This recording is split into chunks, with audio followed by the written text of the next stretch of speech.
കനത്ത മഴയിൽ ജനങ്ങളെ രക്ഷിക്കാൻ എപ്പോഴും സജ്ജരായിരിക്കേണ്ട ഗുരുവായൂർ അഗ്നിരക്ഷാ സേനാംഗങ്ങൾ ദുരിതക്കയത്തിൽ.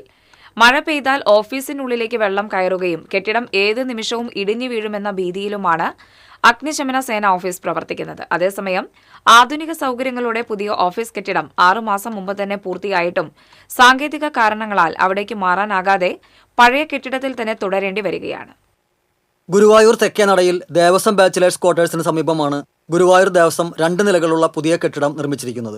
ലക്ഷങ്ങൾ ചെലവിട്ട് ആധുനിക സൗകര്യങ്ങളോടെ നിർമ്മിച്ച കെട്ടിടം അഗ്നിരക്ഷാ സേനയ്ക്ക് കൈമാറാനാണ് ഉദ്ദേശിച്ചത്. എന്നാൽ കെട്ടിടത്തിന് പ്രതിമാസം 1.80 ലക്ഷം രൂപ വാടക ദേവസ്വം ആവശ്യപ്പെട്ടതാണ് നിലവിലെ പ്രതിസന്ധിക്ക് കാരണം. ഇത്രയും വലിയ തുക വാടകയായി നൽകാൻ കഴിയില്ലെന്നാണ് അഗ്നിശമന രക്ഷാസേനയുടെ നിലപാട്. വാടക കുറച്ചു നൽകണമെന്നാവശ്യപ്പെട്ട് സേനാ ആസ്ഥാനത്തു നിന്ന് സർക്കാരിന് കത്ത് നൽകിയിട്ടുണ്ട്. കഴിഞ്ഞ ദിവസം നടന്ന കൗസ്തുഭം റെസ്റ്റ് ഹൌസ് ഉദ്ഘാടന ചടങ്ങിൽ ദേവസ്വം മന്ത്രി, ദേവസ്വം കമ്മീഷണർ, ദേവസ്വം ചെയർമാൻ എന്നിവരുടെ സാന്നിധ്യത്തിൽ NK അക്ബർ MLA ഈ വിഷയം പരസ്യമായി ഉന്നയിച്ചിരുന്നു. ഗുരുവായൂർ അഗ്നിശമന സേന വർഷങ്ങളായി ദേവസ്വത്തിന്റെ കെട്ടിടങ്ങളിലാണ് പ്രവർത്തിച്ചു വരുന്നത്. മഞ്ജുലാൽ പരിസരത്തുള്ള പഴയ കെട്ടിടത്തിലായിരുന്നു ആദ്യം പ്രവർത്തിച്ചിരുന്നത്. കാലപ്പഴക്കത്തെ തുടർന്ന് ആ കെട്ടിടം അപകടാവസ്ഥയിലായതോടെ 5 വർഷം മുൻപ് വടക്കേനടയിലെ കൈരളി ജംഗ്ഷനിലുള്ള പഴയ പോലീസ് സ്റ്റേഷൻ കെട്ടിടത്തിലേക്ക് മാറ്റി. എന്നാൽ ഇപ്പോൾ പ്രവർത്തിക്കുന്ന കെട്ടിടത്തിന്റെ അവസ്ഥ അതിലും ദയനീയമാണ്. മഴ പെയ്താൽ ഓഫീസിനുള്ളിലേക്ക് വെള്ളം കയറുന്നത് പതിവാണ്.